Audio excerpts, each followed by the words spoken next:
Mr. President, I've listened to some of my colleagues across the aisle decry our desire to repeal and replace Obamacare. And yes, I do want to repeal and replace Obamacare. But why? Why are we doing this? Repealing and replacing Obamacare is a means to an end. And here's the end, because this is what I've heard from so many Montanans. If I could sum it up into three things. One, lower costs. Two, to ensure we save Medicaid, protect Medicaid for the most vulnerable in our society. And three, to ensure that we protect those with pre-existing conditions. Where some of my friends across the aisle, they want to see more government control of families' health care decisions. In fact, a complete government takeover. I believe we need less government control, not more government control. In fact, their gold standard for health care reform is really socialized medicine. It is called various things. Some call it government-run health care. Some call it single-payer health care. Some call it Medicare for all. But in essence, it's socialized medicine. The amendment that I'm putting forward here today is cut and pasted text. The precise language. It's a carbon copy down to every last comma and period of Representative John Conyers' bill, the representative from Michigan, which has 115 Democratic co-sponsors as I speak.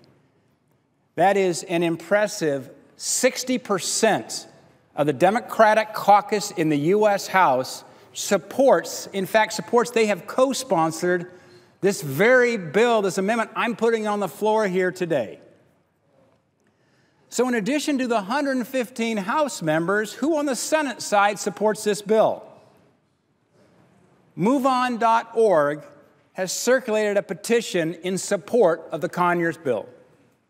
And the bill has been endorsed by hundreds and hundreds of labor groups, medical groups, political groups, civic organizations. Let me be clear. I believe socialized medicine would be a disaster for the American people. Last November, the American people voted to make America great again, not to make America like England again. But I believe that Montanans, I believe the American people deserve to see us debate different ideas right here on the Senate floor. This is referred to as the greatest deliberative body in the world.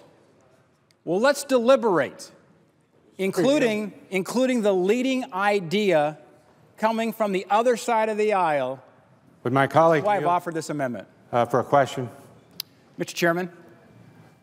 I'm sorry, I did not catch all of your remarks, but I think you have said that this is a vote on a bill that was introduced in the House.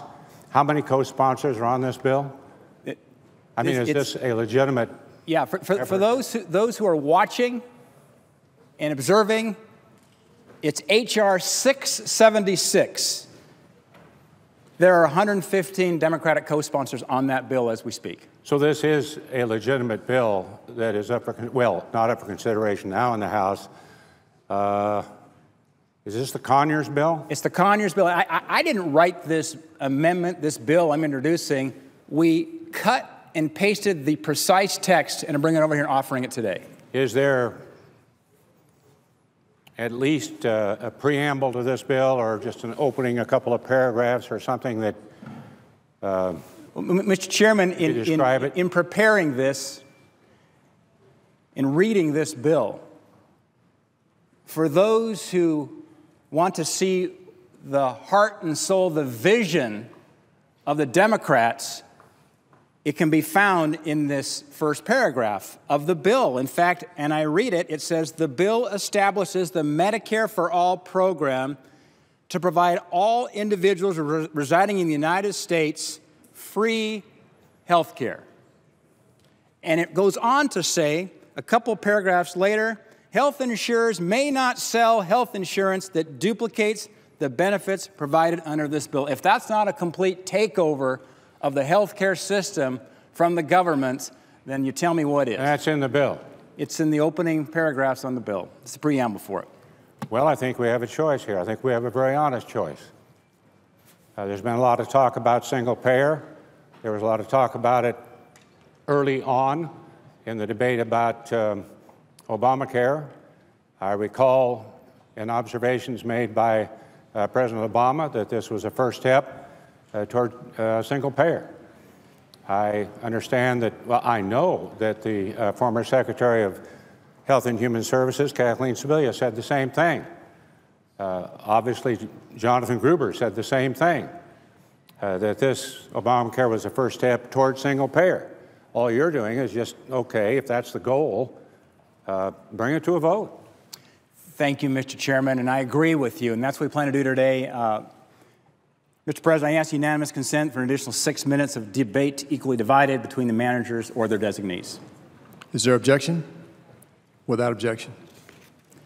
So as the chairman just mentioned, Senator from Kansas, I believe the Montanans and the American people deserve to see us debate different ideas. That's why I brought this amendment to the floor today. Just earlier today, a couple hours ago, my colleague from Vermont, Senator Bernie Sanders, was on the Senate floor suggesting that my amendment is intended to embarrass Democrats. Senator Sanders, my amendment shouldn't embarrass anyone. I'm trying to show the American people, bring it out here in full light, who is supportive of socialized medicine and who's not. If you're supportive of that, why be embarrassed? The senator from Vermont announced that he wouldn't support the amendment unless I voted for the amendment myself. But, Mr. President, let me be clear. I don't support socialized medicine. Senator Sanders does. It is time to fish or to cut bait. Why are senators now on the other side of the aisle running for the hills when they now have the chance to vote on the gold standard bill their party supports? Senator Sanders and the Democrats who support Representative Conyers' bill shouldn't be dependent on my support. Senator Sanders says he'd vote for it if I voted for it. Guess what? Tell the American people what you think. I think we should vote no on this. What say you?